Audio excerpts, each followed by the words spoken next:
hopefully you have, yeah, you guys can see the screen, I'm assuming. So if you have any questions, just unmute yourself, and Jewel will be letting me know, Jewel, if you don't mind, any questions that come up in the chat. So we'll get through. Oh no, Tyler, is this working? I'm a old school in it.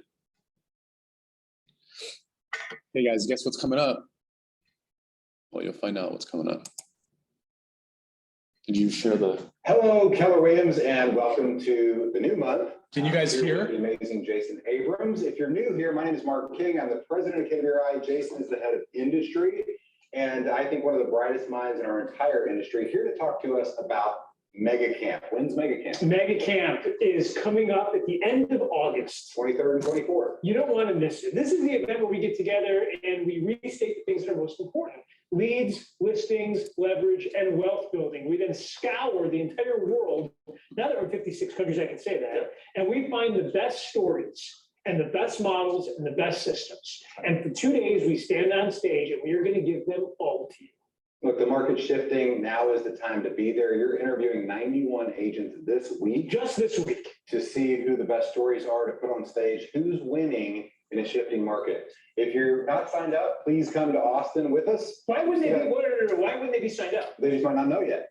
Okay, well now you know. Now so is that the only reason they wouldn't be? Once you know, you cannot know. So that's it? Yeah. So there's no other reason? Sign up, come to Austin. I'm going to be there. You going to be there? I'm going to be there. He's going to be there. Jerry Keller? Gary Keller's going to be there. Jay Papasan? Jay Papasan is going to be there. Jim Davis? Jen Davis, Jen Lewis, Sajid Patel. The list goes on and on. Matt Green. Matt Green's going to be We there. could keep going. Everyone's going to be there. And you're going to be there. That's the question. We hope to see you soon. Have a great month.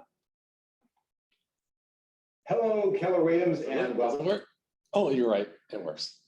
So we're going to talk about Mega Camp. Mega Camp's coming up. Look at Jenny Bowie's on there. A bunch of newcomers that just joined. Thank you so much for joining. For you at home, if you guys see any of these wonderful new agents, please introduce yourself and welcome them to KW. So what's new in the Market Center? Come on in. What's new in the Market Center? Concierge services is something that's relatively new.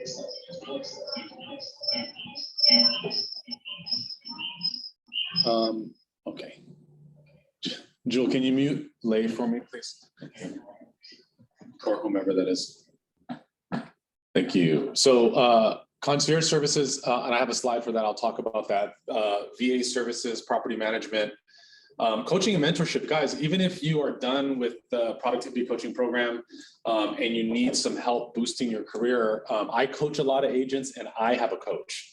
There's never a capacity to learning. So we're always here to help you grow, to learn, to do more. So reach out to one of us if you need some coaching, you need some mentorship, you need some guidance of any kind.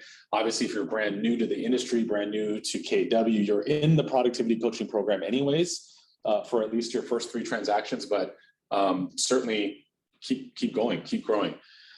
Core B, I talked to Ray, who I think is on, and Ray has reserved and scheduled Chemo Stone to teach Core B, and as of right now, for the most part, everyone needs it.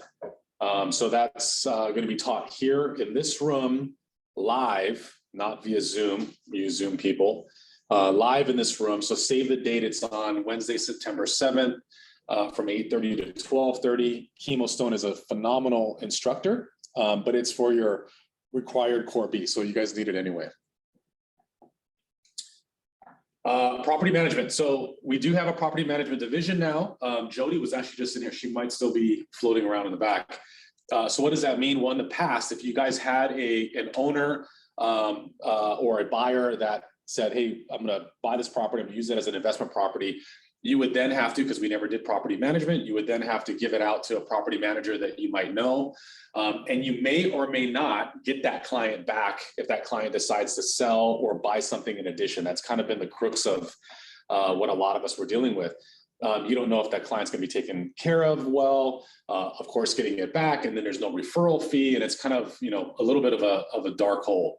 What we've done is we've created a property management division, and Jody is the one that's running it. Jody has a ton of experience, as you can see there, 10 plus years.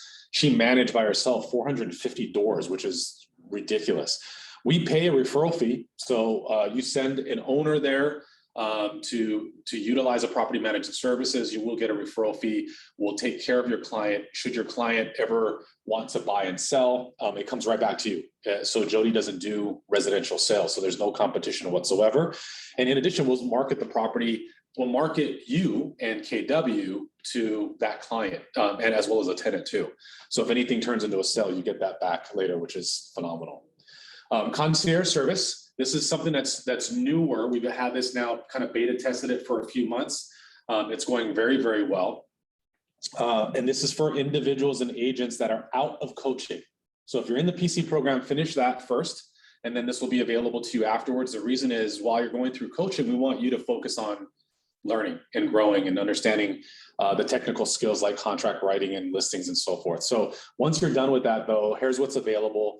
The listing presentation, which is really the listing packet. If you have a pre-listing marketing packet, we'll send it out on your behalf via US mail, full color, send it out to the seller of the property ahead of time. And then in the meanwhile, we're going to prepare your exclusive right to sell, any addenda, comps, your realist information, public information, tax assessment information. So basically you can kind of print and go is the idea. And that's on the listing side. We'll also upload it onto the MLS for you once you have your photos back and so forth. So that would be $50 per accepted agreement. So if you send over to a seller and they sign, that's $50. On the purchase contract writing one, it's $50 per closed contract. So if you have one client that you're writing 10 offers for, but one of them is accepted, you're only paying for that one, and we'll write the contract for you, get it BIC approved and all that kind of stuff too. So phenomenal services, just $50. There are other services outside of the market center that charge actually a lot. And we kept ours unbelievably low because we just want to add that value. Did you have a question? Who's writing the contract? It's a combination of our admin and I'm supervising the whole thing. So there's a lot of checks and balances kind of behind the scenes. That's a great question, Sam. So I'm supervising that entire process. What must you manage to make a profit? It's always, we're in a shifting market now, right? So we want to always talk about the shift. If you guys don't know already, James Shaw, who's in the upper left-hand corner of that photo, is a phenomenal instructor. This class is completely free. He does it on Facebook, on Connect, as well as Facebook. So if you guys don't know already, jump on to one of his classes. It's really, really good. There are other training opportunities as well for DocuSign, as well as growing your profit. All these things are free. And keep leveling up too. Make sure that you keep growing. So as I mentioned, as you heard Jason Abrams and Mark King talk about Mega Agent Camp that's coming up, it's on the 23rd and 24th. One good thing about COVID, if nothing else, is it gave us the ability to have more technology in place. All of our conventions that we have for new agents who don't know, KW has a huge convention in February called Family Reunion. And then another big one, which is this one here, called Mega Agent Camp in August. So those are the two huge events. Family Reunion last time, I think, had about 30,000, 35,000 people in attendance in person, and then another like 40 or 50,000 virtually. That's Family Reunion. Mega Camp is smaller.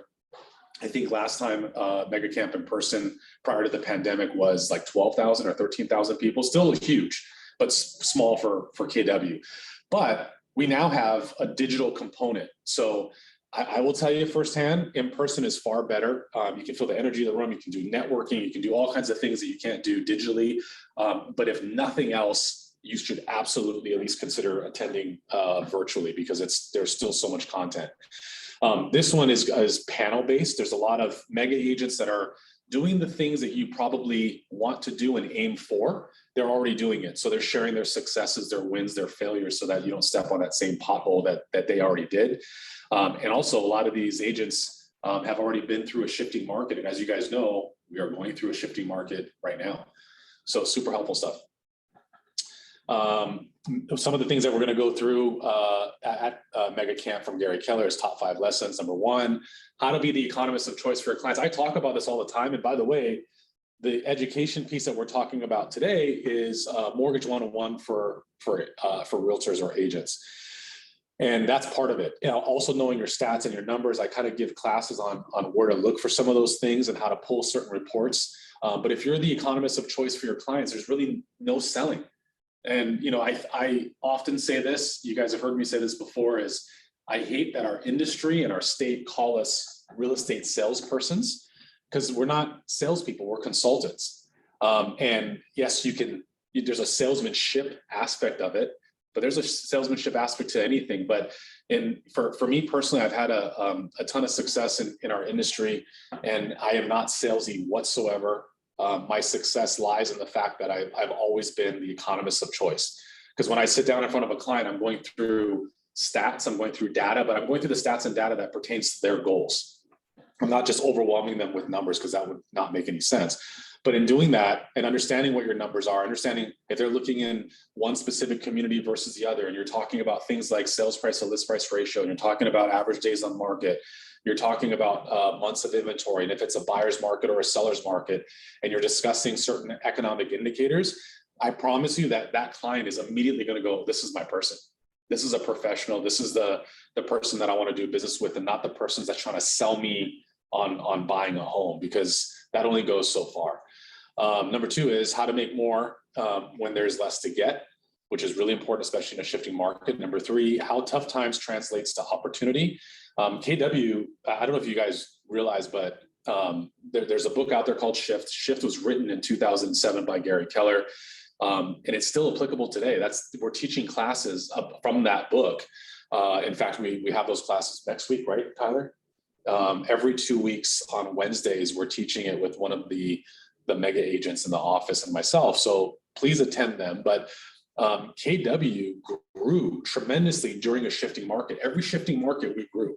So there's a reason for that. And the reason for that is one of the things that KW believes in is planning for the market that we're going into, not the market that we're in. And in that same trend and in that same cadence and tone, we've always been ahead of that curve of where the market's going. So how tough times translates to opportunities is ensuring that you're ahead of those things and you know exactly what's coming around the bend. And in a shifting market, going from a seller's market to a buyer's market, you cannot do the same things that you did to sell a property 2 years ago, 3 years ago, 4 years ago, and expect that same result.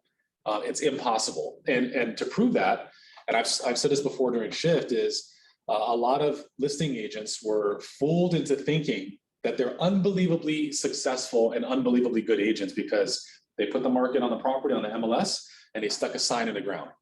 And they're like, oh my gosh, I got 15 offers. I'm so amazing. Pat on the back.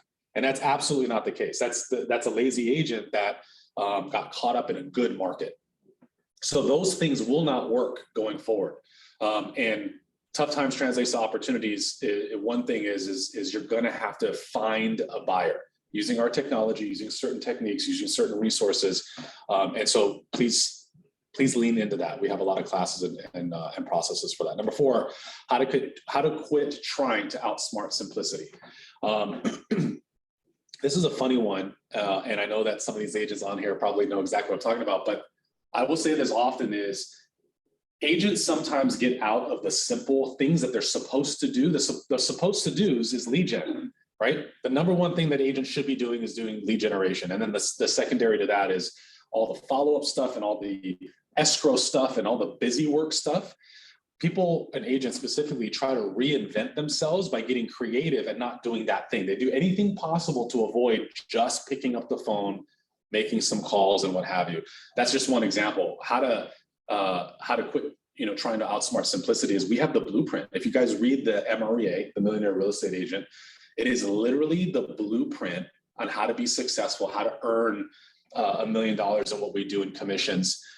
You don't need to reinvent it. Well, trust me, Gary Keller has done it probably better than we can.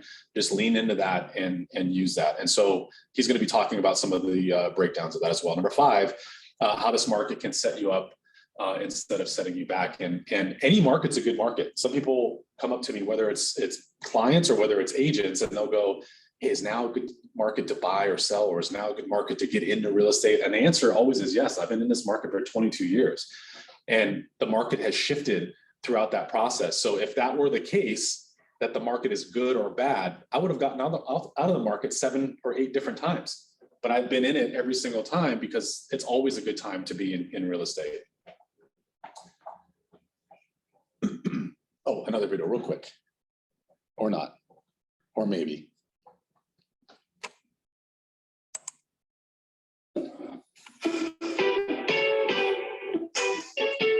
Austin has a reputation for being unique and artsy. You can always catch a show at the famous Moody Theater, home of ACL Live. If you're more of an outdoor person, start your morning on Lady Bird Lake with a sunrise, hike, bike, run, or row. Or how about taking in the nightlife on Rainy Street? And no trip to Austin would be complete without experiencing the only thing that sells faster than houses. Barbecue, barbecue, barbecue. Ready to get your own taste of Austin along with 2 days of the best training, coaching, and culture in real estate? Then join me, Gary, and agents from all over the world at this year's Mega Agent Camp.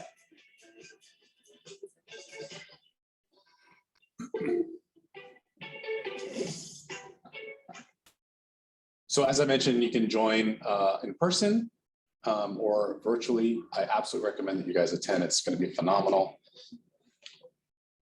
And my thing doesn't work anymore. How do I switch it up? Hold on, people, hold on. Oh, technology.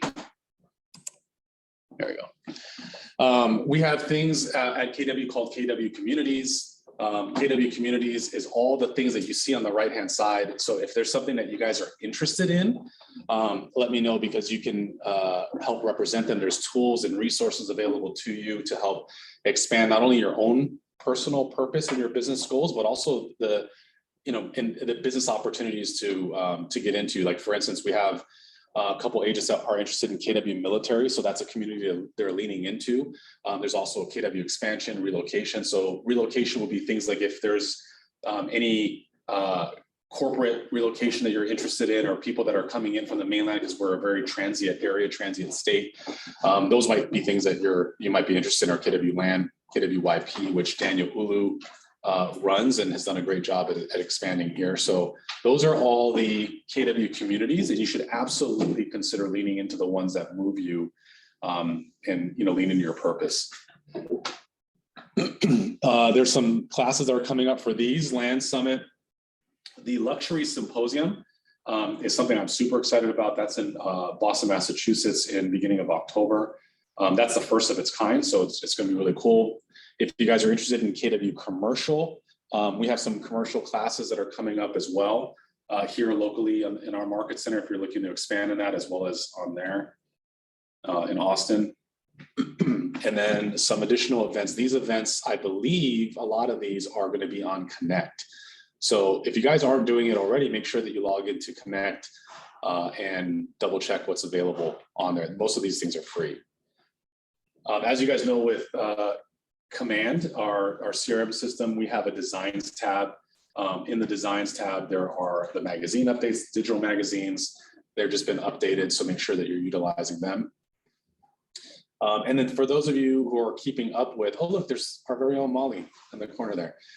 For those of you who are keeping up with all the awards that KW is constantly accumulating, we have another one. I think we've won this a few times in a row, which is America's Best Employers for Women from Forbes. So that's awesome. Before we get into, this is the last slide before we get into the education piece, is don't forget that when you guys are making calls, whether it's a call from online leads or anything like that, make sure that you're following the TCPA, which is the Telephone Consumer Protection Act.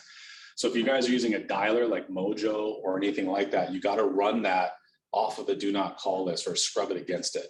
We buy it and we post it once a month. It's on our intranet. And so I would highly recommend that you take that list and make sure that the people that you're calling are not on that, because if they are on that, not only is it a per violation, $500 to $1,500 per violation, but what's happening now on the mainland is these people are going to attorneys, and the attorneys are encouraging them to create a class action lawsuit. And currently there are a few of them against different brokerages for $1 million plus. So it is a big deal. So make sure that you are not part of that.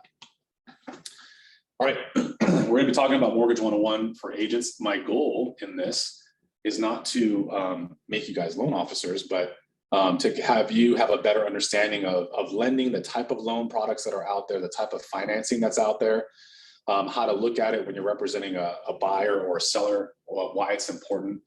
My background, just so you know, is I have a handful of licenses, and most of them are mortgages. Believe it or not, that's how I started off in this industry. So I have a good understanding of what kind of happens behind the scenes in that regard. So first, I want to talk about some commonly used terms. By the way, this class today is going to be pretty quick for the most part. So if there's questions, if you hear any kind of what about this, or I've heard this, or what have you, please just chime in and I'll be happy to answer it. But some of the common terms is DTI, debt to income ratio. That's super important because every loan program that a lender has, there's a different requirement for the debt to income ratio in order to qualify. So as a general rule of thumb, lenders typically want you to be between 32 to 34% debt to income ratio. So that's using very simple math. It's if you have a gross income of $1,000 or $10,000 a month, they want your overall debt not to exceed 32 to 3,400. There's absolute exceptions to that, and there's probably more exceptions than the rule. And the exceptions are credit. So if you have higher credit scores, they look at that as a lower risk. So when a loan officer or a bank or a lender is taking your application, there's something that's called a desktop underwriter. So they put all this information into the system and it spits out this approval. And that approval is based entirely on the risk factor of who you are as an individual. The risk factor could be things like if there's negative things that show up on your credit, that could be late payments, it could be foreclosures, it could be bankruptcies or whatever it is. Also your FICO score, your credit score. So if you have a score that's lower, like lower would be in the mid to low 600s, then your debt ratio absolutely needs to be at the minimum, which is that 32 to 34%. LTV is another term. LTV and CLTV kind of go together. That stands for loan to value or combined loan to value. Loan to value, just for instance, is if you are putting down 20% on whatever that you're financing, that's an 80% loan to value. So 20% is your down payment and the 80% is what you're financing. Combined loan to value is if there's a second mortgage. So that term comes into play if there's a second mortgage. So another example would be if you're putting down 10% and you're getting an equity line or otherwise called a HELOC, which stands for home equity line of credit, or a second mortgage, and then you have a first mortgage. So you're splitting up your loan into two. Then your CLTV would be 90%, but your loan to value, your LTV would be 80%. And so when you see that, that just simply means they're putting down 10%, they have a 10% second mortgage, and then they have whatever the first mortgage is. So LTV represents the first mortgage. CLTV represents the first mortgage plus the second mortgage together. So in other words, if you saw LTV at 80% and CLTV at 95%, as an example, what does that mean? That means that they're putting down 5% and they have a 15% second. If you see an LTV, something happened, camera went off. Well, it's actually better for viewers.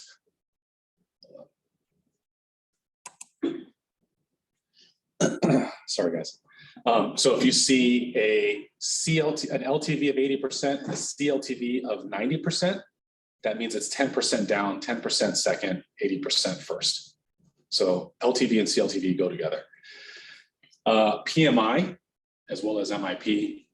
PMI is private mortgage insurance. MIP is mortgage insurance premium.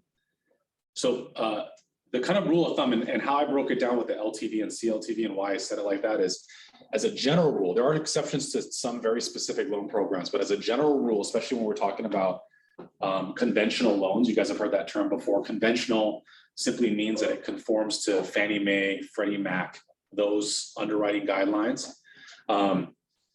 If you exceed 80% on one loan, then you have to have PMI, you have to have private mortgage insurance. And the reason why you have to have private mortgage insurance is because, the private mortgage insurance, by the way, is not hazard insurance, it's not fire insurance, it doesn't protect your home in any way, shape, or form. That insurance is something that benefits the lender basically from default. And the reason why is if you finance over 80%, you're considered high risk. There's not enough down payment that's in there. So the example I gave to you guys before, which is an LTV of 80% and a CLTV of 90%, is a way to trick the system to split your loan up into two so that you don't have mortgage insurance because you did not exceed 80% on the first loan, but you got a second loan of 10%, which saves you money, and then 10% down. So why would someone do that? Why would someone, like for instance, why would someone even want PMI versus splitting it up if splitting it up saves them money? Because the PMI is expensive. PMI will go up depending on what the risk factor is. So in other words, if you had a loan of 81% instead of 80%, that 1% that pushes you over into PMI territory is not going to be huge. I mean, depending on the loan amount, let's say that it might be like $150. But if it were 90% CLTV, so 10% over that threshold, that payment could easily be like $400 to $450. So it will go up depending on the risk factor. So why would someone even want PMI versus splitting it up into two? It's usually a credit qualification. So if you don't have unbelievably high credit scores or good income, that will be the reason why you may not qualify to split your loan up into two, because the second mortgage is harder to qualify for than the first. And the reason why is the second mortgage is, the reason why it's called a second mortgage is it's a second lien position. So if you ever default, if ever the value dropped, if ever the bank has to repossess the property and sell it, the second lien holder or the second mortgage gets paid back if there's anything left over. The first always gets paid back. So as a riskier loan position, that's why PMI is usually inserted, or why people can't qualify for having two mortgages.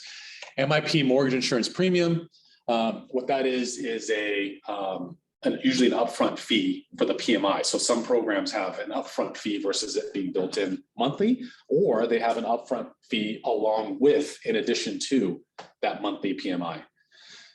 An ARM, and you'll see this come back, by the way. So we haven't seen this, and some of you guys who are new to real estate or new to the industry altogether, this might be a term that you've heard, but not seen used often. It went away when interest rates are low and we're in a seller's market. Some of these things go away. And ARM stands for adjustable rate mortgage. And so typically what that means is there is a fixed rate period of some part, and then the rest of it becomes adjustable. So if it's, for instance, there's something called the 3-1 ARM. What the 3 represents is the amount of years that it's fixed for. And the 1 represents the amount of time it adjusts each year thereafter. And it's adjustable to a certain index. And so it's tied to something. And the benefit there from a buyer's perspective is if you have an ARM, if you are, hold on, let me let this person in. Julie, you got to watch who's coming in, please. The benefit of an ARM is if it's adjustable rate mortgage that's fixed for 3 years, the interest rate in most cases is going to be far less than a 30-year fix. A 30-year fix is kind of like the Cadillac of loans. It's super safe. It's never going to adjust for the duration of that loan. But whereas an ARM, you have a little bit of security, which is in that case, in this example, 3 years. There's also a 5-year. There's also a 7-year. There's also a 10-year. And they don't work together. So in some cases, the 30-year fixed could be lower than a 7 or 10. If that's the case, like why would you ever consider a 7 or 10? That's just a riskier option for no reason. But as interest rates rise, which they are, we're in that environment where interest is rising. And we're also in the environment of a shifting market where right now in Hawaii, I would tell you that there are pockets of areas that are still a seller's market. And there's pockets of areas that are becoming neutral. It's not a buyer's market yet. And I don't know that it will or won't be. There are certainly those portions of the market in other parts of the country. Not here yet, but as you see this, you're going to see a lot more ARMs pop up. You're going to see a lot more creative financing. You're going to see a lot more seller financing. You'll see a lot more agreements, something called agreement of sale, which is seller financing. You're going to see those things pop up. You guys ever have in a seller's market, those of you who purchase leads or buy leads or what have you, often you'll see kind of periodically, but you'll see people come and go, hey, especially in a seller's market, you'll go, do you know if any sellers are will do seller financing or a lease option or those kind of questions? And you got to ask yourself why. Why are they even asking that? Typically, the reason why they're asking that in a seller's market is because they don't qualify for a loan. They don't qualify. That's the answer. And in a seller's market, why would a seller even consider that? If they can sell it outright for whatever price it is, why would they consider that? It doesn't mean it doesn't happen. If it does happen, there's a reason. The reason typically is because the seller has it priced too high. There's something wrong with the property, which can't be financed, or it's what we call it not lendable. It could be the shape of the home. It could be the location of the home. It could be in a certain, like, if it's on the Big Island, it could be in a lava zone. It could be a lot of different reasons. It could be condition. It could be a tear down that a lender will not touch at all. So there are reasons why a seller might agree to finance it. If a seller does agree to finance it, in most cases, they can't have a loan outstanding. And that's usually a clause that's in their loan paperwork. But you'll see adjustable rate mortgages pop up. What also you'll see as well, and Jerry Adamani, I don't know if he's on or not, but he let me know of too, is you're going to see, so while there's a 30-year fixed loan, you're going to see things that pop up like a 40-year fixed loan.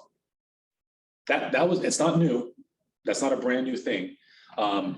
That's always been around. I feel like this thing's going to go, right? Someone catch me if I fall down. So a 40-year adds 10 more years of amortization. Now, like with anything, there's risks, right? So why would someone do it? It's to get a lower payment. So if interest rates continue to go up and we go into the high 6s or even the 7s, you'll see more ARMs and you'll see more 40-year fixes. That's the mortgage industry and the real estate industry's solution or answer to trying to make sure that we still stay a hot market, which is smart, it's absolutely smart and genius to do, because otherwise in the past, all you had is 30-year fix, 30-year fix, 30-year fix, 30-year fix. And so if the rates went up, everything slowed down. So these are creative options. I will tell you, having done this for so long, there is no such thing as a bad loan. Some people will go, oh, remember those subprime loans, or remember those loans that were like 1% interest only, or neg am, or whatever it is. Neg am, by the way, is negative amortization. So you pay less than the amortized amount and the balance gets rolled onto your loan. So your loan goes up, not down. There's no such thing as a bad loan. What there is the wrong loan for the wrong buyer. So you kind of have to help, not you as in the real estate agent, but the loan officer has to help guide that buyer to the right type of financing for what their goals are. So in other words, hold on, I don't know why it keeps logging on. Sorry, guys. So if you have someone that says, I'm retiring, this is the last purchase that I'm going to make, this is going to be my retirement home, you can, bury me in the backyard, I'm never going to leave, I'm never going to go anywhere. And you put them in a ARM that's only fixed for 3 years and adjustable thereafter, that is not the right fit. That's like the wrong goal for the wrong person and the wrong type of loan. Okay, guys, you're not going to see me, which is probably better for you. But if on the flip side of that too, if you had somebody that was in the military and you put them in a 3-year fixed, is that a good solution, knowing that they're only going to be here for 3 years? I heard the problem with that too is what if their stay here is extended and they're military and they have a certain fixed income, which they do, and that rate now becomes adjustable and it goes up. Now you might put a military person, which is very bad. You put a military person into an adjustable loan that becomes adjustable unbeknownst to them because they ended up staying here longer than they had planned. That's very, very bad, right? So there's no bad financing, but the loan should match up to what the overall goals are. Likewise too, you have things like investors. You might have an investor that is looking to get buy a property on a property that he plans on keeping for no less than, a couple of years. If that's the case, a 30-year fix it's too long of a fixed product for him. He might want an interest only. He might want a riskier loan. He might want an ARM, or they might want something called hard money or a portfolio or private lending too, which we'll talk about. And then there's distressed property, and that's a property for sale whereby the owner is in economic duress. And that could be a short sale. That could be a foreclosure. That could be a probate sale. That could be a bankruptcy sale or court-ordered sale. Those are all things called distressed properties. And, you know, the kind of the rule of thumb, maybe even a myth that's out there, is all distressed properties are a phenomenal purchase or a phenomenal deal. Not always, it just depends. Some banks don't want to give the property away either. So just because they've taken possession of it and it's a bank-owned property, they don't want to give it away for pennies on the dollar. They want to, you know, they want to get as close to market value as they can. So everything is case by case. But no, from a marketing perspective, the term distressed properties, short sale or whatever it is kind of a trigger word in that a lot of buyers want that thing because they think that this is where, you know, the value is and I can get a really good deal on it. So for you guys, here's a little tip is when I used to do open houses, right next to the sign-in sheet, I would have a folder that would say distressed properties. I would have another folder that might say off-market properties. And because people always ask, they'll go, well, can I have a copy of this? And I'm like, well, it's my only copy, but if you give me your contact information, I'm happy to send it to you. Okay. Yeah. That's a great question. So Sam asked, how do you find distressed properties? So when you look on the MLS, there is, I think it's under other terms. Is that what it's under? You can search other terms on the MLS and you can search for short sale, bank owned, foreclosure, probate. You can search for that. So you can print out your own customized list if you want of distressed properties. Sites too. Yeah. Is it like auction.com? Yeah, I get emails from them. yeah, I wasn't sure if it was real. it's real. Okay. I was on it all morning. Oh my gosh. Okay, thank you. So what's the most commonly used mortgages? So here's the most commonly used ones. Of course, there's all kinds of other stuff, but we'll talk about the main one. So as I mentioned before, conventional simply means Fannie Mae, Freddie Mac, and for those of you who don't know, I'm sure you've heard of those companies before. What are they? Who are they? They're quasi-government insurance companies. So they're not government agencies. They're not run solely by the government, but they are put together to create the guidelines of the underwriting standards for loans that we as in our industry call conforming. So conforming simply means that all the loans they conform, they fit the same rules, standards, guidelines. So I'll give you a little bit of history so you can understand what that even means and why is when our grandparents or great-grandparents sought out to get a mortgage for their homes, they would typically walk into a savings and loan and they would sit in front of a guy, their loan officer, who acted as not only the loan officer, but also the underwriter for the bank. And they probably knew each other because it's kind of a small town, small community type of thing. And that loan officer would say, oh, John and Sally, I know you guys. I went to school with you guys. And what are you going to buy? And they would say what they're going to buy. Okay, I'm going to give you an interest rate of 12%, whatever it is. And they would do that, put down a down payment, get a 12% loan. And they would have this either 20 or 30 or fixed type of loan until it was paid off. There's no such thing as a refinance. There's none of that kind of thing. The downside with that is there was no rules. What he gave to John and Sally at 12%, he might have given Rick and Karen 9% because he liked them better or whatever the case is. So that opens up a whole set of problems that there's no standard. But also if that savings and loan ever needed cash or if ever they went under, those loans became worthless because no bank is going to go, yeah, I'll take on your debt or your asset because I don't even know how you underwrote those loans, or I don't even agree with you giving the loans to all the people that you did. So, right, what happens now is all your loans, if any of you guys have mortgages, my mortgages always change hands constantly. I'm always getting letters going, for this property, the mortgage is now being sold to Wells Fargo, and then now Wells Fargo sold it to Bank of America. Well, why does that happen? And while it seems like it's an inconvenience, it's actually a good thing. The good thing is it's a commodity. So when anything becomes a commodity, there's a little bit of standardization that happens, and also that pushes the price down. So the good news is Fannie Mae, Freddie Mac helped to underwrite those guidelines or set forth what those guidelines look like, and all the banks use those underwriting guidelines to follow. And then they take out an insurance policy, so to speak, that Fannie Mae and Freddie Mac provide that say if ever John Smith defaults on the loan, we're going to cover a certain percentage of the loss. So the bank doesn't incorporate that entire loss as they would have back in the day with savings and loans. Completely different set of rules now, which is good. It might be hectic. It might be a little bit of hard, more information, more rules. It's harder to understand. The good news is it conforms to a certain standard and guideline. So that's what conforming means. That's who Freddie and Fannie Mae are in terms of the names and the reference. Non-conforming simply means that it doesn't meet the initial guidelines, and it could be way outside the box into some other category, or it could fall under something called jumbo. There's things called jumbo conforming, or these kind of other things where it meets some of the qualifications of Fannie Mae, but not all of them. There's also conforming jumbo there. Those are all different categories. A lot of the non-conforming specifically means that there's something about the buyer or something about the property itself that doesn't meet the Fannie Mae guidelines. Jumbo is talking about the loan size, the loan amounts.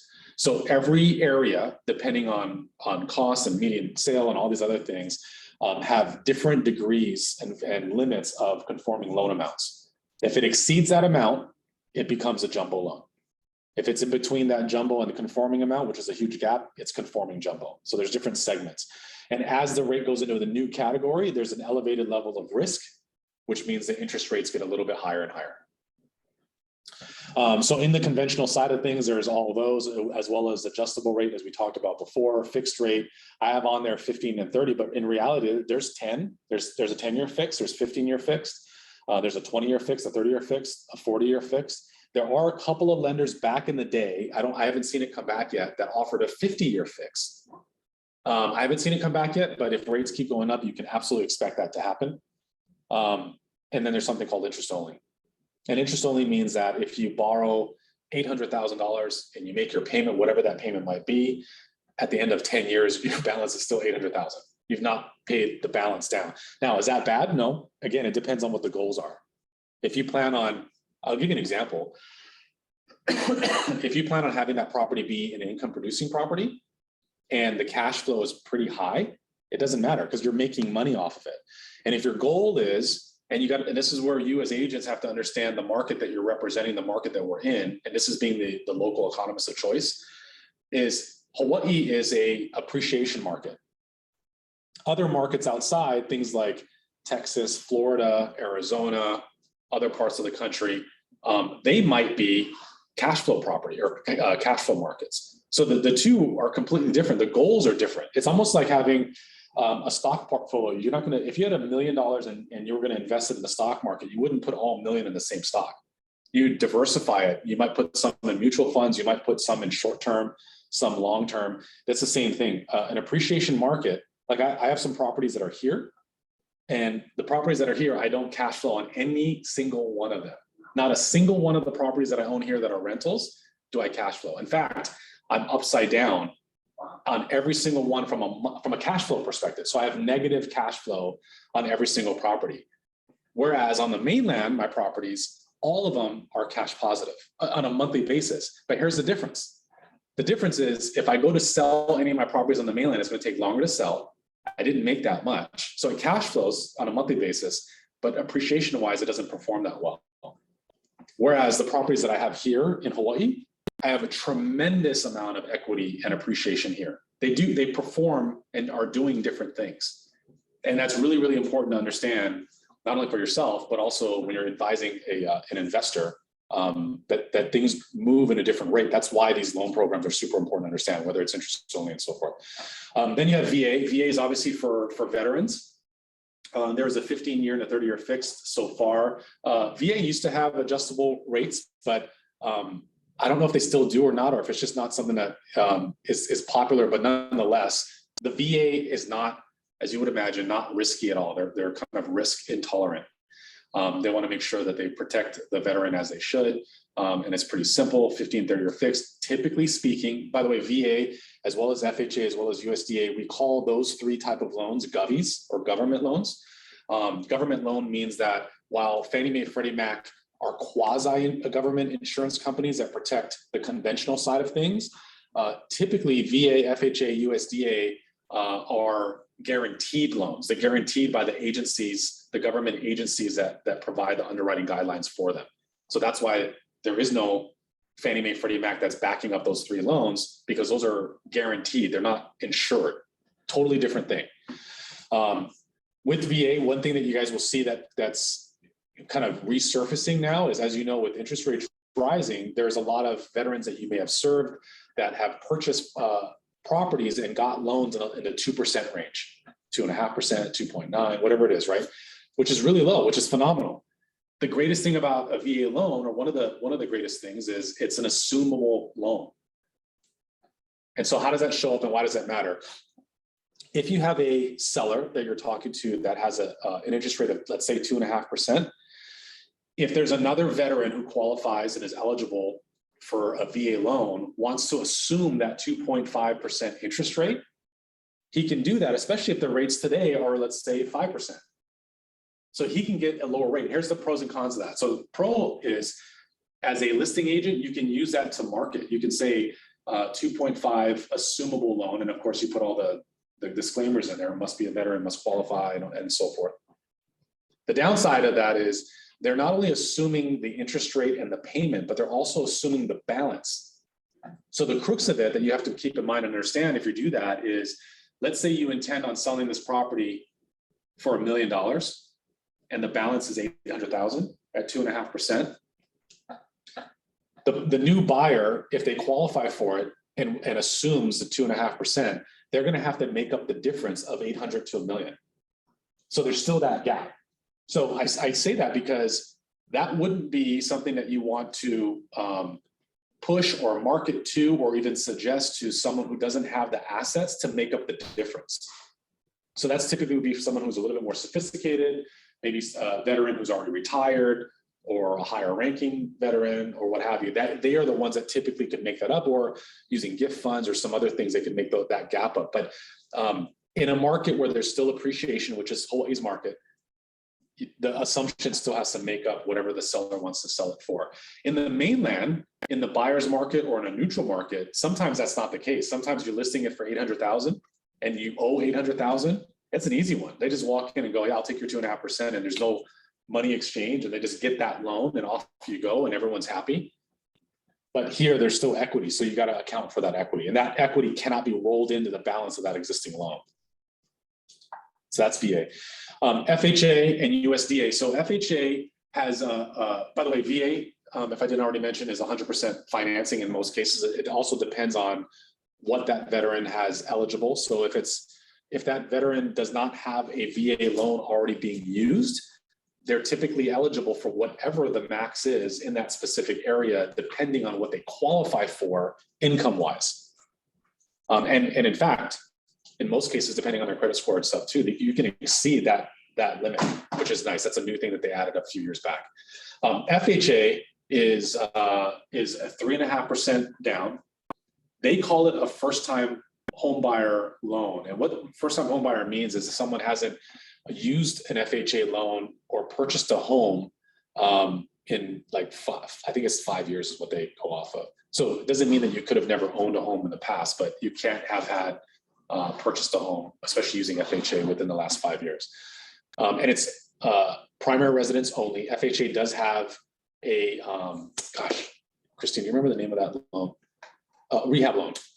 Thank you for helping me. The FHA rehab loan. FHA rehab loan, in all of my years of doing this, I've only closed 2 of them. It's very, very tricky.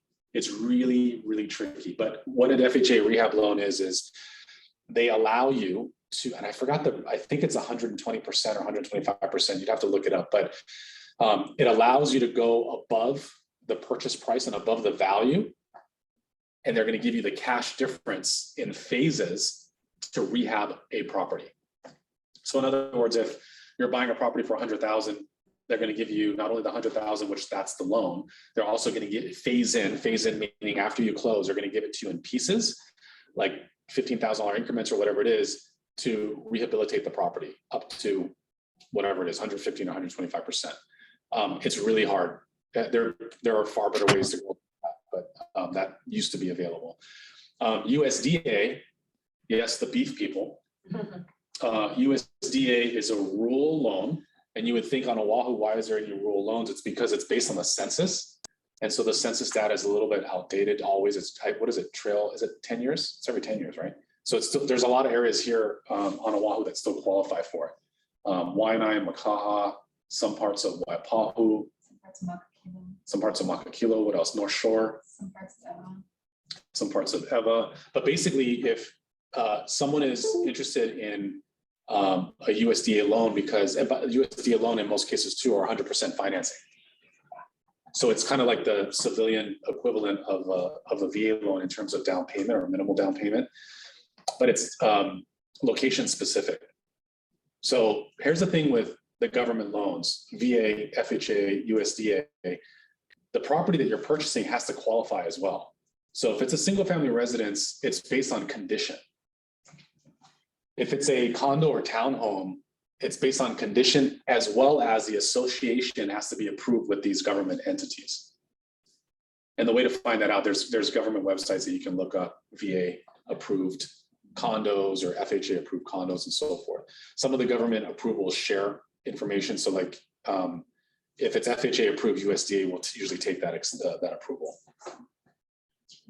USDA also, by the way, is you have to income qualify, but it's also income bracket. Like what I mean by that is you can't make too much. Whereas VA, you can make as much as you want so long as you qualify.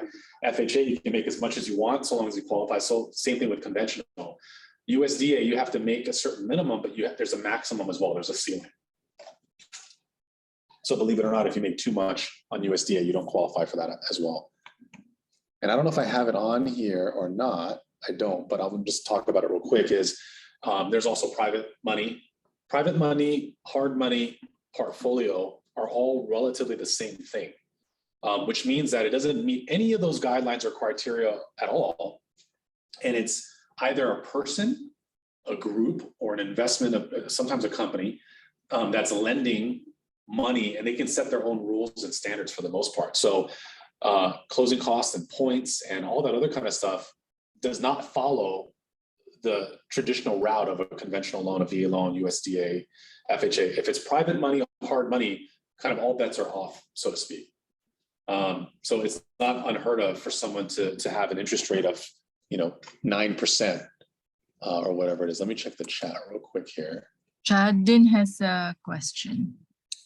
Oh yeah, sure.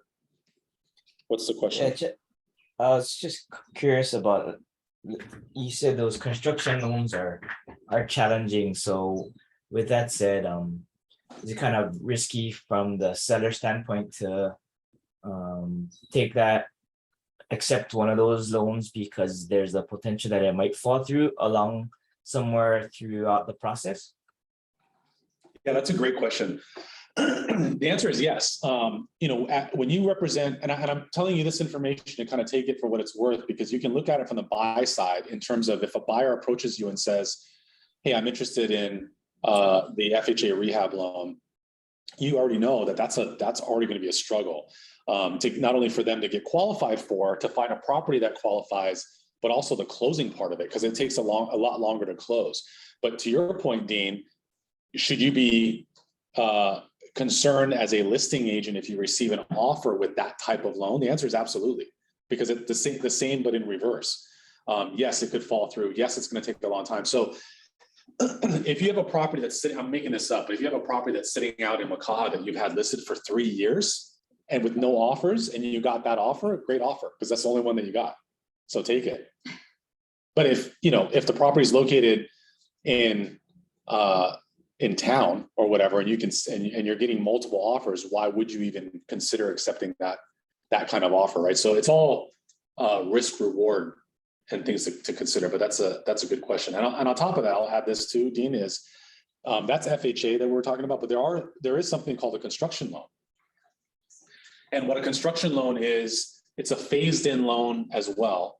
And a construction loan, which there are not a ton of out there yet, you'll see them come back as kind of lending guidelines loosen up a little bit more. But a construction loan is basically a loan that someone uses to either purchase a piece of land, nothing on it, no improvements, or a property that needs rehab, it's a tear down. And the lender is giving them the money to not only to purchase the land or purchase the property, but they're also phasing in a rollout of money so that they can build. And there's different versions of construction loans. Some of them are ones that there's an old owner builder, like the owner of the property is not a contractor, but they're basically acting as a contractor with the approval of the bank. Or there's ones that they require you to have a licensed contractor to do. So those are construction loans, and they are out there. There's only a couple of companies I think that do them, at least right now. So conventional, as little as 3% down. Typically, as I mentioned before, right, you want to put down 20%, or at least have the first mortgage no greater than 20% to avoid PMI. But conventional loans, you can finance up to 97% on one loan. Depending on the credit, there's things that they pay the mortgage insurance up front, or they can roll it into the loan. Again, there's different reasons on why you would or wouldn't do that. But we talked about some of that. On the VA side, 0% down. There might be a down payment if they are already utilizing the VA loan elsewhere. There is a funding fee on this one, and that funding fee is used to keep that VA loan program alive. So if ever there's defaults or those kind of things, that's what the VA uses that fee for. And it ranges between 2.3 and 3.6%, depending on how many times that veteran has used that VA loan. There's also limited entitlement, meaning they can't have like 7 VA loans open. You can absolutely have an unlimited amount of VA loans that are open, so long as they're eligible for what that is. And eligibility it's a weird calculation. Let's see.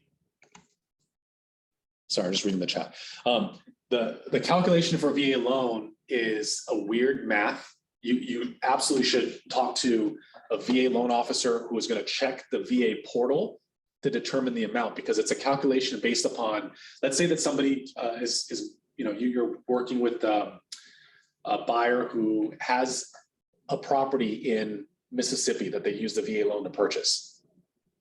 And they may say that they have $200,000 of entitlement available. The $200,000, if you see that, is not what they can use to spend.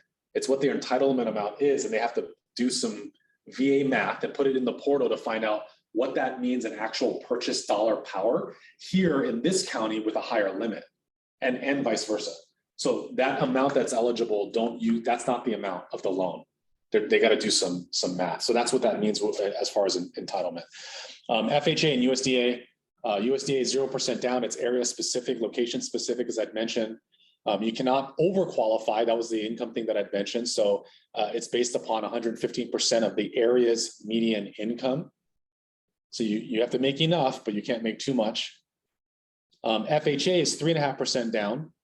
There is a funding fee. That funding fee is 1.75%, as well as having a monthly mortgage insurance premium. So that one has mortgage insurance. It has a funding fee up front, and it has monthly mortgage insurance. The VA has the funding fee, but there is no mortgage insurance, even though it's 100% financing, which is a cool feature for the VA loan. So what are I can't even read my thing here. Hold on, folks. Move this over. So what are the most commonly used mortgage to purchase a home?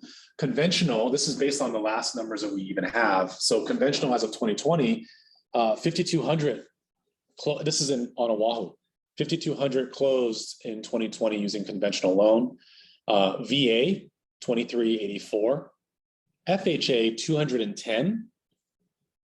Agreement of sale, and I'll explain what that is. There's only 4. Construction, and we talked about that, there's 10. Commercial, 141. Balloon, and I'll tell you about that, 20.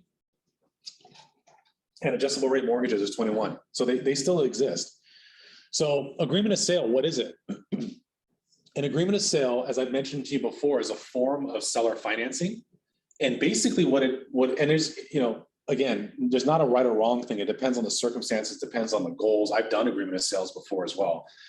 What an agreement of sale is someone agrees to purchase a property, and it's typically a form of seller financing, but the seller doesn't transfer title to the buyer until the last payment is made.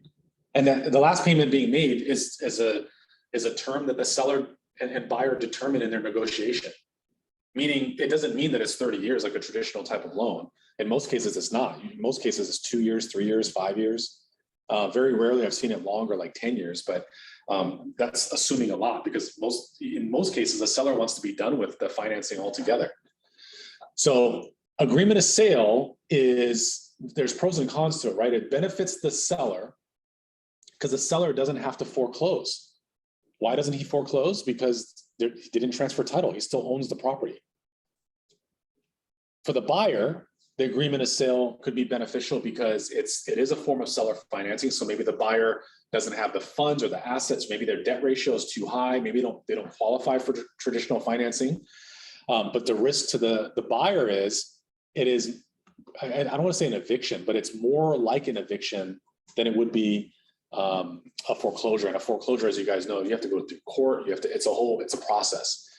So, and I've given this example before, but it's a really good one, is for those of you who are from the mainland or who have taken road trips on the mainland, you guys driven past a huge ton of land, acreage, and you see kind of either like a homemade billboard or a homemade sign that says land for sale by owner.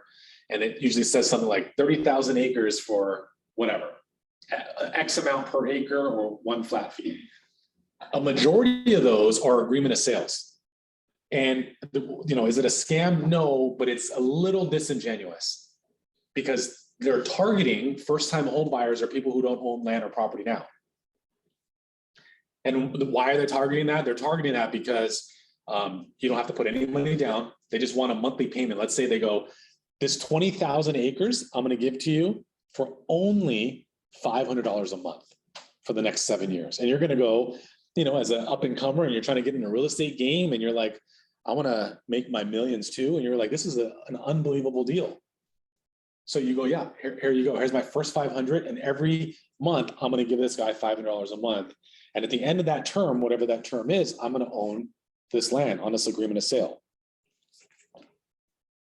However, what that seller is hoping is that you mess up and you miss some payments. Because the moment you miss the payments, he doesn't have to refund you the difference. And he takes that sign, he puts it right back up again and goes, sorry, our agreement of sale, you've defaulted on it. You no longer have any equity. You have no rights to redemption and you're completely out. And then now I'm going to go find a brand new. And he can do that over and over and over and over again. So that's how an agreement of sale is used for evil, so to speak. But it is used now. I mean, people use it now and it can be used well. Just ask your broker, ask me if you have questions. Let me just double check here. Okay. Construction loan, I talked about that already. There's 10 of them closed in 2020, so they still exist. They're still out there. Balloon loan, there's 20 of them. Balloon loan, I'm going to go out on a limb here and say that the balloon loan that you're seeing there is probably hard money loans. And the reason why is that's how the combination of balloon and ARM is probably hard money, portfolio, private loans. So let's call it 41 of them. What a balloon loan is they might say, I'm going to give you a monthly payment that's amortized for whatever, 30 years, but it's going to be due in 2. So your payment is low as though it's a 30-year loan, but in 24 months, you're going to have to pay the balance. And that balance could be paid by check, by selling the property, or by refinancing it into something else. And those are all considered, valid payments. So what's a pre-qual versus a pre-approval? Because I get this question all the time. Pre-qual, there's credit checks. I say in most cases because if a buyer is calling someone like Quicken or Rocket or one of those kind of companies online, as you see below, verbal confirmation of income, verbal confirmation of employment. Let's say that they have good credit, and they say, "Oh yeah, my income is phenomenal. I make $1 million a year." Oh, employment, yeah, I work at ABC, whatever. They're going to go, "Oh, you're pre-qual, no problem. You qualify for a purchase of $20 million. You're highly qualified." But they didn't verify anything, and the risk that you have, or that you should at least be aware of as agents, is if someone is self-employed. Now, if they're military, you already know their income. If you get their rank, you already know what their income is. It's posted. It's public information. If they're employed, like they're a teacher or they work at the post office or whatever it is, pretty easy. Whatever they say they make hourly or annually, it is what it is. if someone is self-employed and you guys who I'm talking to as agents are all self-employed, you know that we write off everything. That's the issue. So on a pre-qual, if someone is self-employed or they're commission-based, maybe they are, maybe they work for someone, but they've been doing auto sales for 3 or 4 years, but they're commission-based. It's hard to get a pre-qual done and have it be accurate. It's really, in fact, it's really inaccurate. So if you are a listing agent, to Dean's point before, Dean, thank you for bringing that up. If you're a listing agent and you receive a pre-qual, is that good? I mean, if it's the only offer that you got, like I mentioned before, you still have to do your due diligence and call the loan officer and ask some questions, but you can't really pick and choose if it's only one offer that you got. But if you receive 2 offers and they're identical, and basically every way, except one is a pre-qual and one is a pre-approval, the pre-approval is far stronger. Because a pre-approval, they did a credit check. In almost every single case, the lender has reviewed all the income documentation, tax returns and so forth. And they've also verified employment. That's a very, very strong. Now, could things fall apart? Yes. Could the husband go buy a boat in the middle of escrow and now not qualify? Yes, actually, that's happened to me before. Could the wife, this happens actually more often than not, could the wife go out and buy a bunch of brand new furniture before the thing closes and open up new lines of credit for Ashley Home Goods? Yes, that has happened many times before. So that could ruin their pre-approval, but the pre-approval is far stronger than the pre-qual. Quick question. Yes, sir. Have you seen people opening credit cards messing up transactions potentially? That happens so often. Credit That cards too. happens so often, yes. Because here's what a lender doesn't want. And a good lender will have this conversation with the buyer when they're upon first speaking with them on initial consultation. And it's certainly something that you guys should, even though you're not doing loans, you should absolutely have this kind of conversation in your buyer consult, which is when we go through this process, please don't have anyone inquire on your credit, run your credit. And I'll talk about the running the credit part in a second, but don't open up new credit lines. Don't go buy new cars. Don't do anything that's going to change your credit in any way. Believe it or not, even paying off a credit card, you don't want them to do. That sounds counterintuitive, but it changes their credit score. And in some cases, depending on the nuance of that individual's credit, could be detrimental, not helpful. Don't do anything. Let the lender guide them through that process, but you're kind of setting them up. So if they've not spoken to a lender yet, just let them know. I'm going to introduce you to a loan officer and a lender, and they're going to run your credit. They're going to go over some of these things with you. Make sure that you don't do anything different with your finances. You don't want to pay anything off. You don't want to open any new lines of credit. You don't want to do any of that stuff at all. So here's the sources of loans. And I like to talk about it like this too, because the public or laymen that are not in our industry and some new agents don't have any ideas as to where does the money come from? Like why? So you can get a loan from a bank. You can get a loan from a mortgage broker. You can get a loan from a direct lender. Generally speaking, I'm covering all of it. The only difference is I'm not talking about portfolio or private money, which is another category on its own. But other than that, this is 99.999% of where everyone gets their money from. And there are differences. So what's the difference? What do I have on the next slide? I don't remember. So banks include anything brick and mortar. So Bank of Hawaii, American Savings, it even includes your credit union. That's a bank. Mortgage broker is someone that doesn't, by the way, the banks they have money, right? They have a lot of money. They have your money. That's why you go to the bank, you make deposits. And how do banks make money? Those of you who don't know this, is they lend out your money for interest. So they're making money off of your money. You get less. And then you get less. And then they give you a rate of 0.000 something and they charge 6%. That's how banks make money. They lend out your own money. And what is the bank's main source of business, or what do they want the most, is not to lend out money so much as they want to accept your money as deposits. I say that for a reason, because when you walk into a bank, you walk into a bank to deposit your money. That's the primary business exchange that you're doing. And then they make money on bank fees and check fees and all these other things.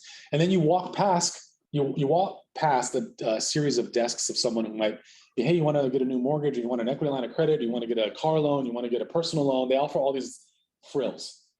So they're lending you your own money back at an interest rate to some extent. But their primary business is not mortgages. And so the reason why I even bring this up is, and don't take my word for it. Next time you guys go deposit your check at a bank, there's usually a little, thing on the countertop that says, hey, today's rate is blank, whatever blank is. And let's say today's rate is 5.5%. They'll say today's rate is 4.5%. And you're like, ooh, that seems great. And you look at the fine print and it says 2 points origination and all these fees. And so is that good or bad? Well, I can tell you one thing is it's never recommended. I say never, let me say 90% of the time, it's not recommended on a purchase that you should be using a bank. Because number one is the fees are usually a lot higher in most cases. There's some credit unions that have phenomenal programs. But the real problem is they don't underwrite to our contracts. They underwrite to whatever their timelines are in underwriting. Understand that for especially new agents. So in other words, if you have a 30-day escrow on your contract, they will not underwrite the 30 days. They may or may not get it done, but if they don't get it done, now your buyer defaulted. They will underwrite to whatever their timeline is. They literally kind of take their time with it. It's pretty bad. So make sure that you understand that a bank is great if you're doing a refi, because there's no timeline, right? It's not a legal binding contract. A bank sometimes has special deals or whatever that the buyer can refinance into later if they want, but the bank is really a convenience. Like I have a couple of them at my bank, and it's great because if I pull up my app or I pull up, it's all there. That's what you're paying for. You're paying for the convenience. Now, moving on to a mortgage broker has no money. So I mentioned the bank has a ton of money. They have all your money. The mortgage broker has no money whatsoever. It's just a guy who is a licensed mortgage broker who's licensed to originate loans. All they do is mortgages. So direct lender and mortgage broker, the two on the right of this slide, both of them, all they do is mortgages. The bank does a ton of different things. What the mortgage broker does is they have relationships with 20, 30, 40, 50 banks and lenders. And so the benefit of going to a mortgage broker is they will charge you, by the way, because they're the middleman. So you're paying a little bit of an inflated cost. So when you hear of things like points and origination, you're paying that with the bank and you're paying that with the mortgage broker in most cases.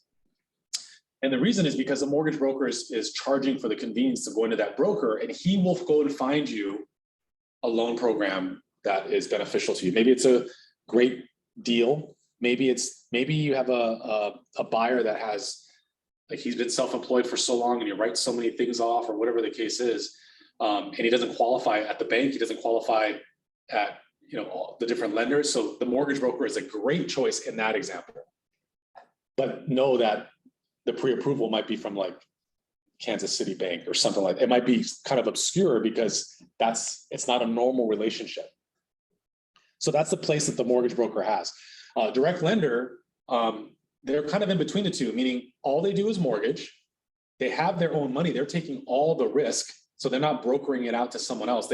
They're assuming the risk. They're underwriting it. That's the other part of it too. From as far as control goes, direct lenders have all the control because they process and underwrite the loan under the same roof. Mortgage brokers don't process and underwrite anything. They got to send it out. So you're kind of up against the same exact thing as you would timeline-wise with a bank. Direct lenders typically don't charge points. They typically don't charge origination. Their fees are typically lower, and they underwrite specifically to your contract, especially if they're a good and reputable lender. So those are the differences between the three. Closing costs. There are lender fees. Origination is basically, I'm just charging you just to do the loan. Like if you go into the bank, as I've mentioned before, they charge you 2 points. That's origination. Just the convenience of doing business with me.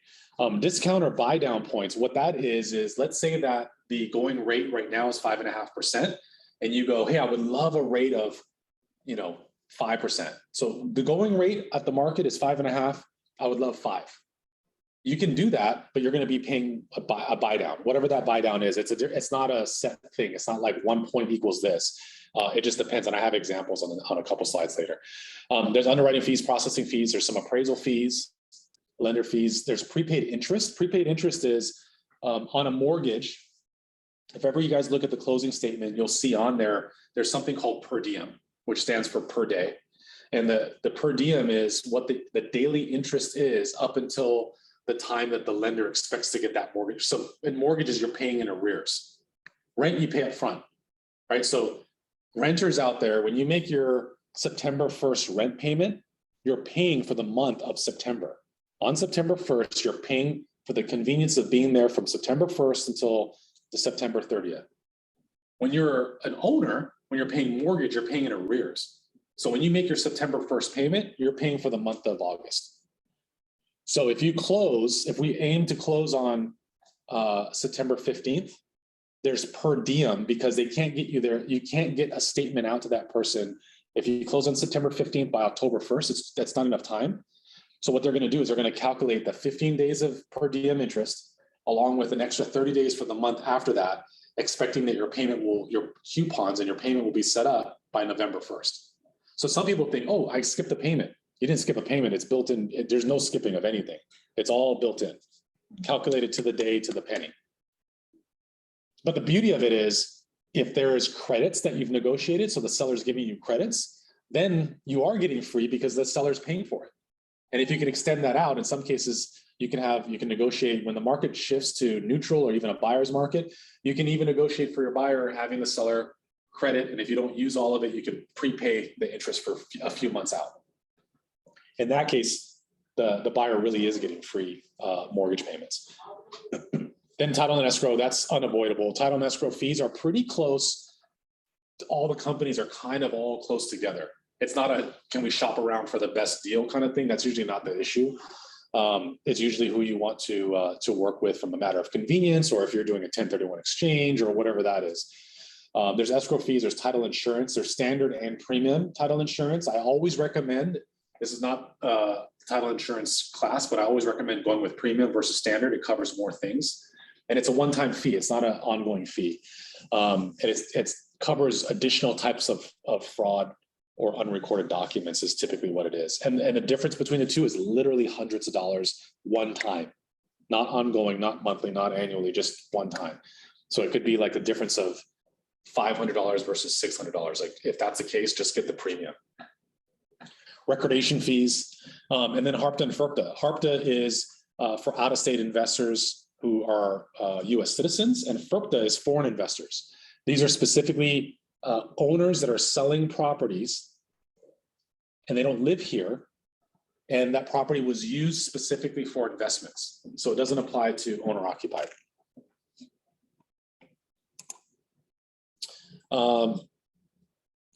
Sorry, that's a typo. How do LOs and mortgage companies make money?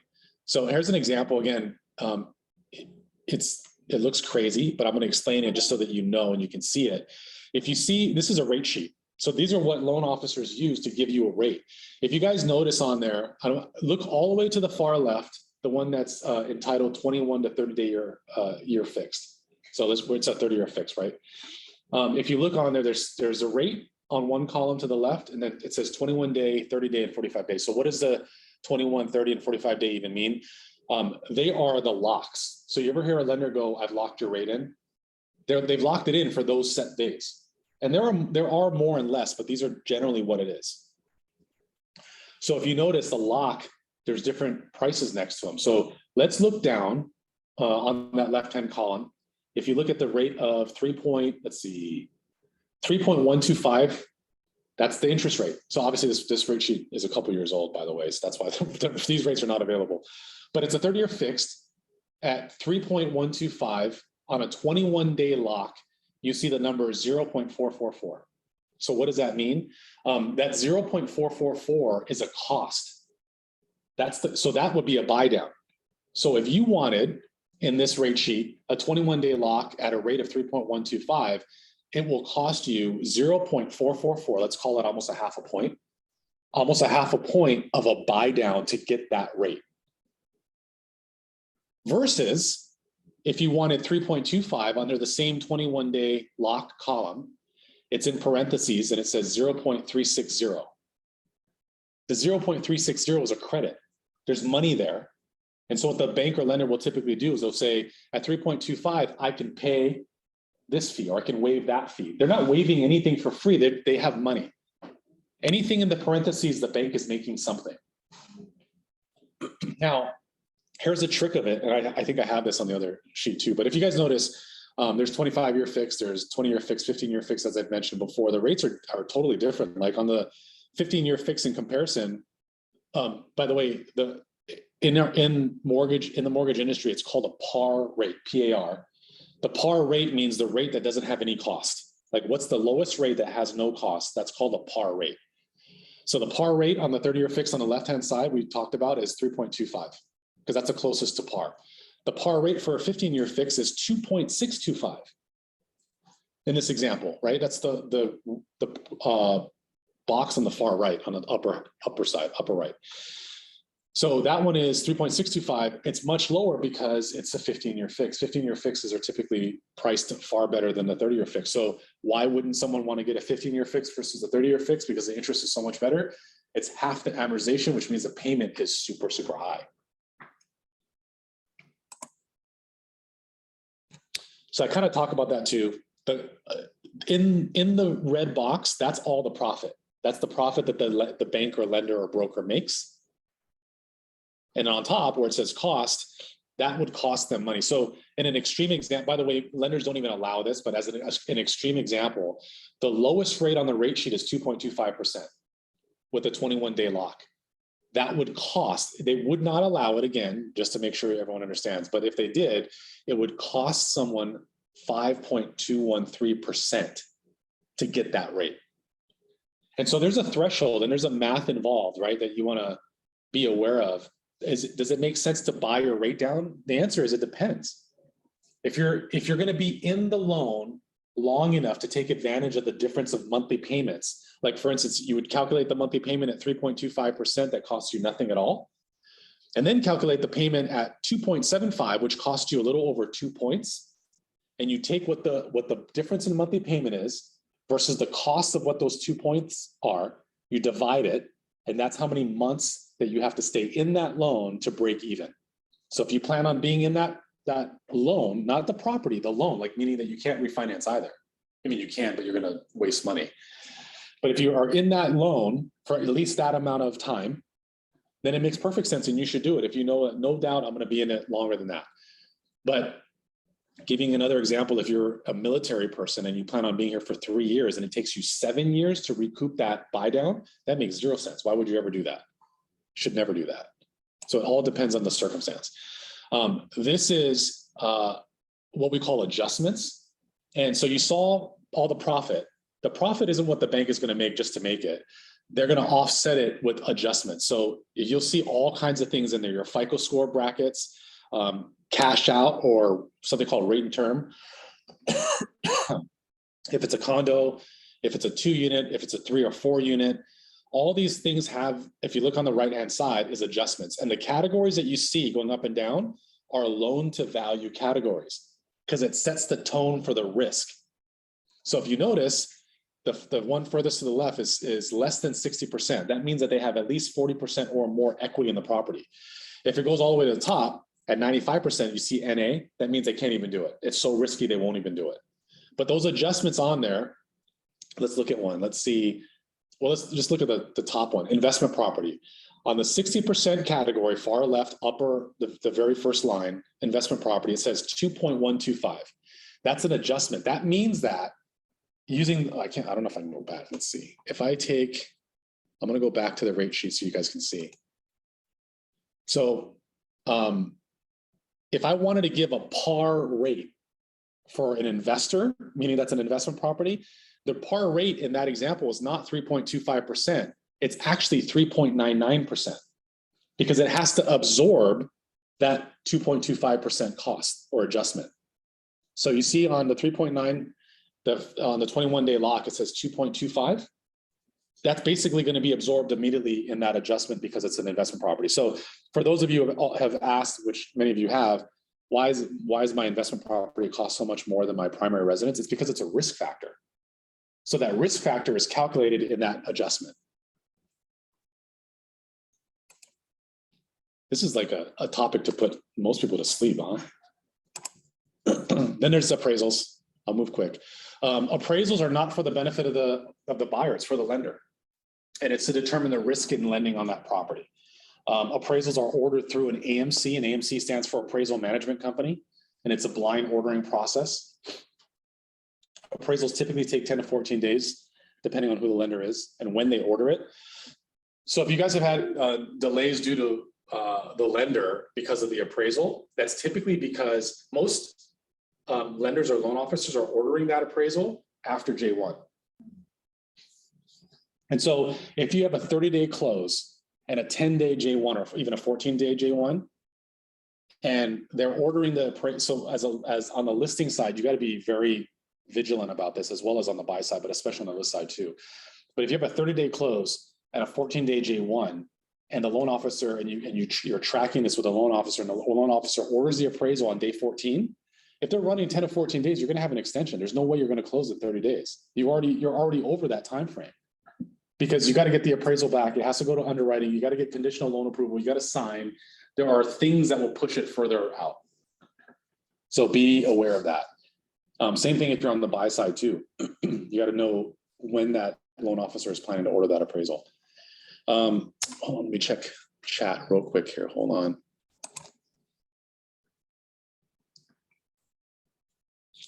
Sorry, just going through direct messages here.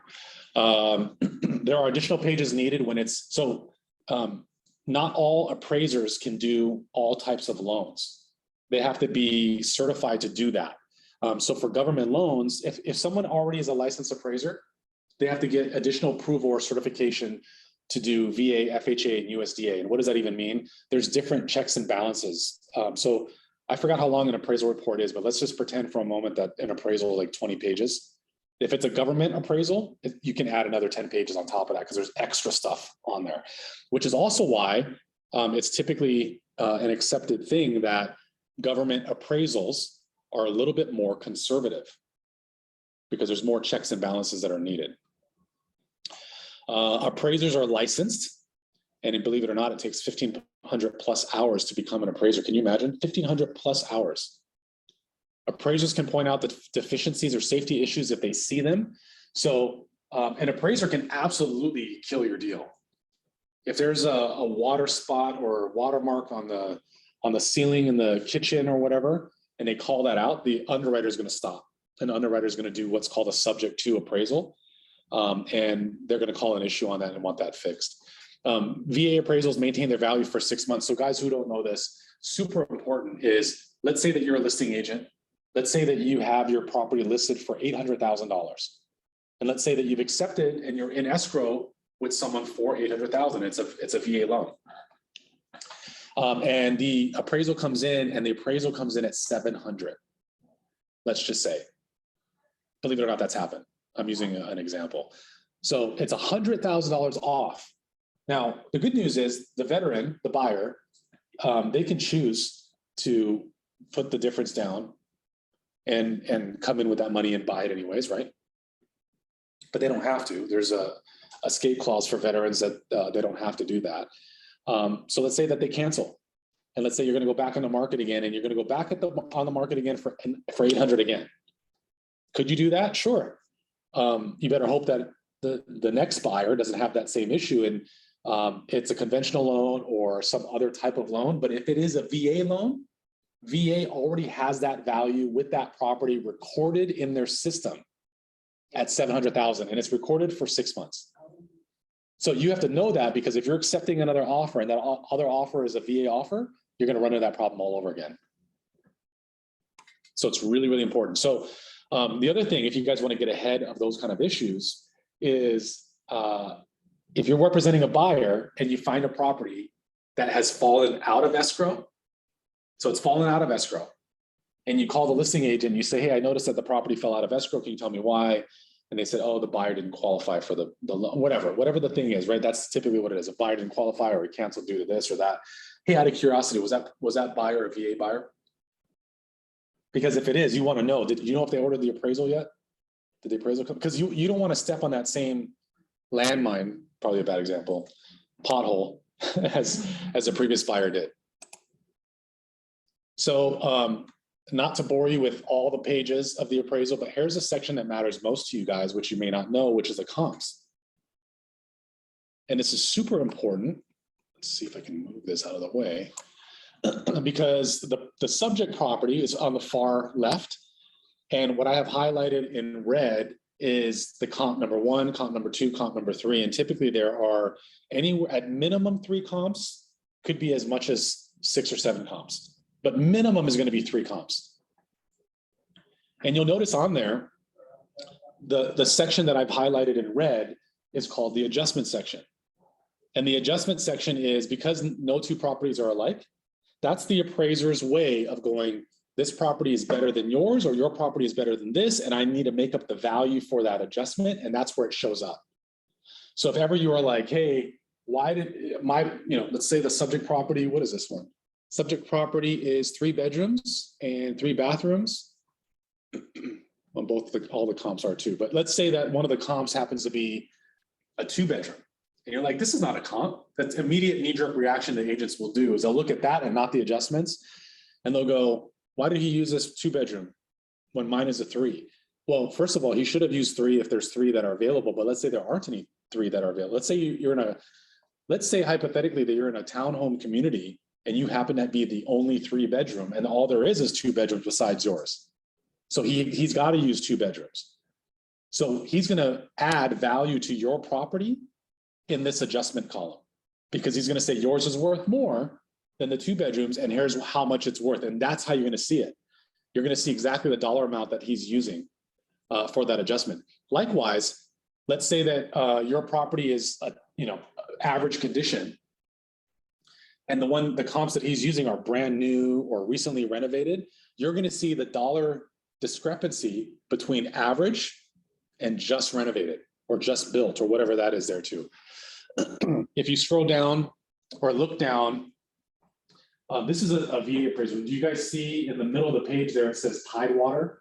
Tidewater, lender and listing agent was informed that the subject's estimated reasonable value may be lower than the sales price. What a Tidewater means is it's exclusive to VA. And a Tidewater notice is something that the buyer's lender will notify all parties that the appraiser is not able to find comps that validate the purchase price. It doesn't happen on conventional. It doesn't happen on USDA or FHA. It's exclusive to VA. But that is something that's super, super helpful to know so that you can get ahead of it. So if you're the listing agent and you get a Tidewater notice, you better pull comps. You better try to find other values to raise that value up before that appraiser completes their appraisal report. And if you're on the buy side, you're already going to know that there's going to be an issue with underwriting. Beneath that, it says indicated value by sales comparison approach. So in this example, this one was, the value was 500,000. And then on the bottom there, it says appraisal is made and it's checked as is or subject to. Subject to that's a disaster. That's an issue. Subject to means all the other things can be filled out, but if it says subject to, that means that the appraiser is not signing off on it until something is done. And it could be, tearing down a patio. It could be validating something. It could be verifying that this leak in the ceiling in the kitchen is not really a leak and it's been looked at by a roofer or a contractor or whatever. So that's what subject to is. If you see something that comes back subject to, you have a problem. And there's a map that they use on the appraisal report where all the comps come from. If you notice, they're all tightly around this subject property, as it should. Because if you have, especially this one is a townhome community, but if you have comps and the comps are all over the place, that could be a bad appraisal, or it could be because there's no comps that are nearby. So as we wrap up here, myths and facts about credit, it's called FICO, not FICA. I don't know why I hear everyone keeps saying FICO score. It's no such thing. It's FICO. When you run your own credit, ordered from the bureau themselves or through like Credit Karma, it's a raw score. So I used to get this all the time where someone would go, I ran my own credit and my credit was 800. And then I went to whatever dealership or mortgage guy or whatever it is, and they ran it and it was 750. The reason is because if you ran it yourself, you have a raw score. There's no layered risk with that. So if your score, your raw score, let's say you have good credit, your score is 800, and you're buying a house, that's the highest possible layered risk that you can get. So they're going to take that and they're going to apply a risk on it, and your score will absolutely 100% your score is going to be lower than 800. Now, if you're buying a car, not as big a risk as a mortgage, so your score will go down, but not as much. If you're going to apply for a new cell phone, that's minor. So it's raw, meaning there's no layered risk that's associated with the industry who's running your credit. That's why that score fluctuates. Your scores do not drop after each inquiry. A lot of people do think that. They're like, oh, I couldn't qualify because you ran my credit and that caused me not to qualify. Your score drops if you're irresponsible and you have 15 to 20 people running your credit every single week. Of course, that's going to affect your credit. But one inquiry is not impacting your credit usually at all. You have a certain allotted number of inquiries that you can have per year. Generally speaking, scores that are above 740 are all the same. Meaning if you have a score of 740 or 750 or 780 or 800, you're getting the same interest rate. Versus if you have a score of 740 and then your spouse has 720, the lender is going to use the lower of the two. So now it's 720. Or I've seen this before, 740 for one spouse and 6 something for the other, but the 6 something for the other is the income earner. That's the problem. So it's being underwritten at the lower credit or lower score, but using that person's income. You need a higher score for lower down payments or high risk loans. FHA, believe it or not, goes as low as 500. It's really, really low. But there's other factors. There's still going to be, remember all the adjustments I told you about? That still applies. So it's not as though they're going to get the same interest rate as someone who has 740. Their rate is going to be much, much higher. What are overlays? Overlays are a lender who's applying higher adjustments or higher interest rates because of things that they don't like, that specific lender. That's what an overlay is. So give you an example is, let's say it's either an adjustment or they just don't do it. Let's say that FHA goes as low as 500. So that we know that FHA goes as low as 500. You walk into Bank of Hawaii, who happens to do FHA loans, and you say, hey, I have a credit score of 500. I'd like to do an FHA loan, please. And they go, no, we don't do that. And you're like, but FHA allows as low as 500. And they say, that's great, but we don't do that. That's an overlay. They're saying, yes, we know what the rules are, but we're not going to do it. So why can't you co-sign for a house like someone would when they co-sign for a car? Because you've heard of that before? Like I see this a lot with first-time home buyers, and they'll say, oh, my mom or my dad is going to co-sign for me on the purchase. You can have another person on the loan, but it's not as simple as a co-sign. And the reason is, again, it has to do with risk. But when they underwrite for a car, they're just underwriting credit and income. That's pretty much it. And income is not as important if you have high credit. When you underwrite for a home, it's occupancy, it's property type, it's condition. There's so many other factors involved. So what happens is if a parent or someone else, quote unquote, co-signs, they now are, so this person is buying and they plan on occupying, and mom and dad live on the mainland. Now it's a non-occupying co-borrower. So remember that the investment property scenario that I gave you where it's like 2.25% higher, that applies now. Because one of the borrowers on there is not occupying the property. It automatically becomes a non-occupant type of loan. So it's not as simple as just, hey, can you co-sign for me? More importantly too, the other part of it is, let's say mom and dad had great credit, but mom and dad own properties as well. And mom and dad has other debt. And they have a lease and they have a Mercedes and they have all these other things that they got going on in their lives. If they're doing a non-occupying co-borrower, not only do you bring that credit, but you bring all that debt to the scenario too. So it's not always just a good thing. It's kind of good and bad. Let me see, hold on now, make sure there's no questions. I know we don't utilize FHA often, but do you happen to know how long the low appraisal waiting period is? When you say, I don't know who asked the question, but the low appraisal period, are you talking about in the same way that the VA records the value? Whoever asked that question? Anyone? Okay, whoever asked that question, come off of, oh, hold on. They're typing. Yes, okay. Yes, FHA doesn't do that. It's only VA who does that. The question was, does any other loan, like I mentioned before, VA records the value for up to 6 months. Does any other type of loan do that? FHA, USDA, or conventional? The answer is no. It's just VA who does that. Payment history, 30. So this is what makes up your FICO score. There's 3 bureaus that combine, and they all have different unique methods of calculating. That's why when you run your credit, you have 3 scores. What lenders will do is lenders will take the middle score, not the average. They'll take the middle. So if you have 850, 800, and 750, your score is 800. And here's how they calculate it. So 35% of your score that they give you is based upon your payment history.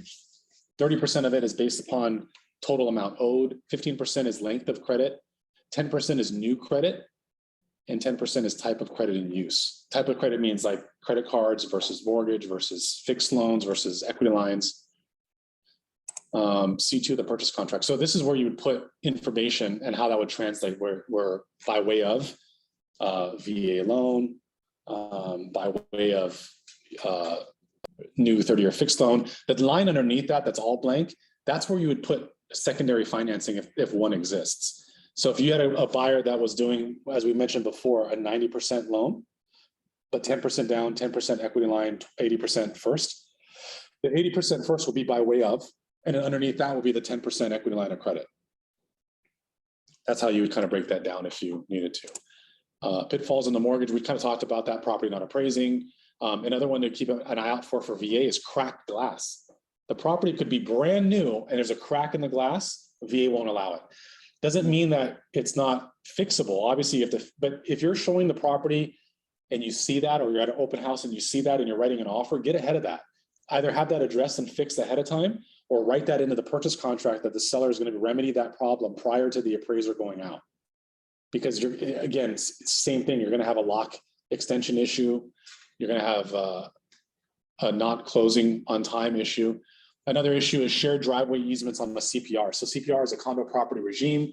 Shared driveway is one driveway that, two or more properties share. You're going to want to have something called a shared driveway agreement. So why is that important? Well, what if the driveway needs to be dug up? Or what if it needs to be maintained? The lender's concern is who's paying for it. That's one. The other concern is there a right of way? Is there an easement? Like because I've had this before. There's a couple of properties in town. One property that I had sold, this is a few years ago, was on Lusitana, was built in 1910. And so it had a carport, but the carport was on a shared driveway, not owned by the subject property. So some people had asked, like, how come the property itself doesn't have access to its own carport?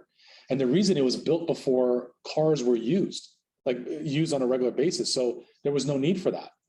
So they had a kind of a verbal handshake type of agreement with the person who owns the driveway, but that posed an issue when you go to sell it to someone who's buying it using a loan, because the lender is going to go, well, hold on a second.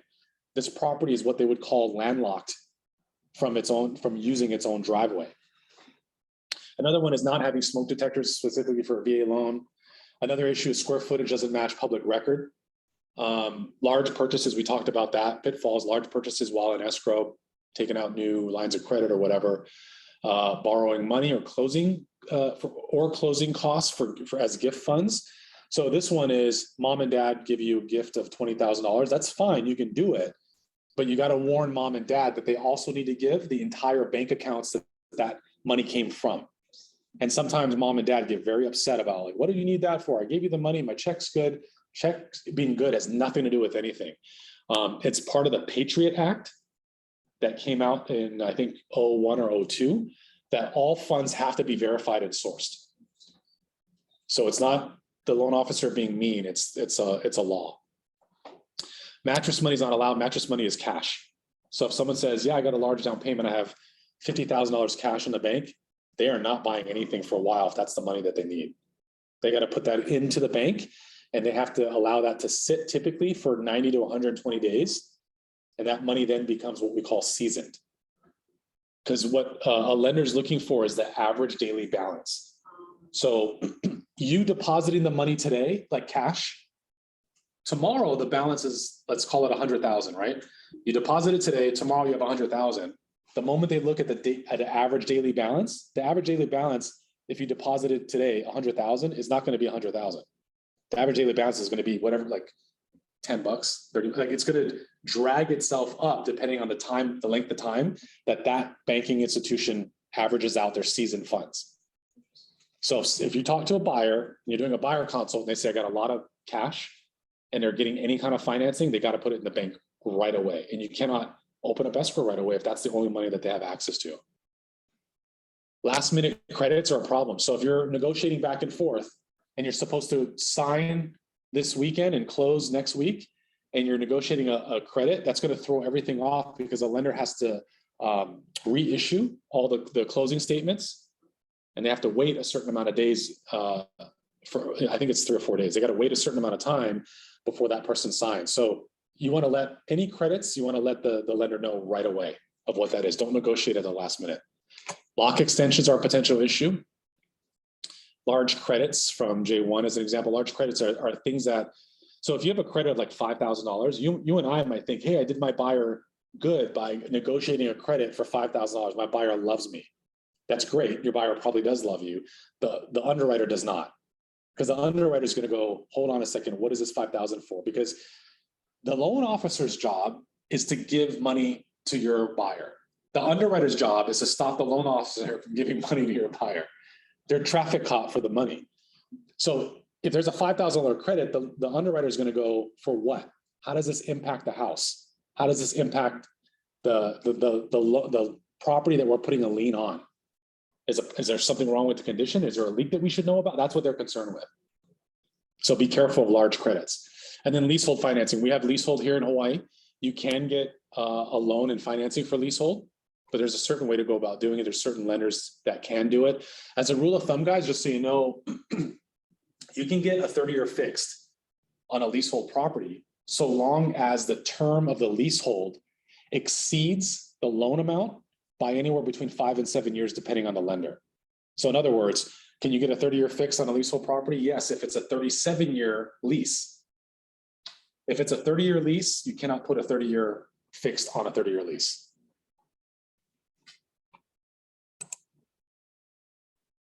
I'm going to fly past this because good news is we're not on it. Goodness. But if you're working with clients that say, hey, I'm going to buy here and I'm selling in one of these areas, that's also good for you to know that those areas are high in foreclosure. This is a slide that Gary put out a while ago, and this just gives reference to last year's costs for vehicles and whatever compared to 1989. And because it's inflation, right? Look at the 2021 cost of gas per gallon on average. Boy, seems like that's in a rearview mirror. I think that's pretty much it. We talked about some of this stuff. So guys, and I apologize, my camera isn't working too well here, but in Zoom land, in person, anyone have any questions before I let you guys go? All pretty easy stuff for the most part. Hopefully, Robert is my question guy. Do you have any questions, Robert, for me? Do I have any slides? That's me. No, I don't have any questions. You know, the construction loans that you talked about, those are actually rather easy to do. I purchased my property and then did a construction loan, tied it all into one loan, long escrow, and used American Savings Bank, and it worked. But it is a bit of a headache. Yeah, they're not something that you should stay away from. Obviously, if it's beneficial to your client and it meets their needs. But one thing is it's not necessarily something that would be recommended for like a first-time home buyer or something like that, because there needs to be some level of sophistication with that process. But hopefully the lender you're using will help walk you through that too. Any other questions or concerns or what ifs, anything like that at all? No? All right, guys, I appreciate it. Thank you for jumping on Zoomland. Guys, if you came here in person, the room is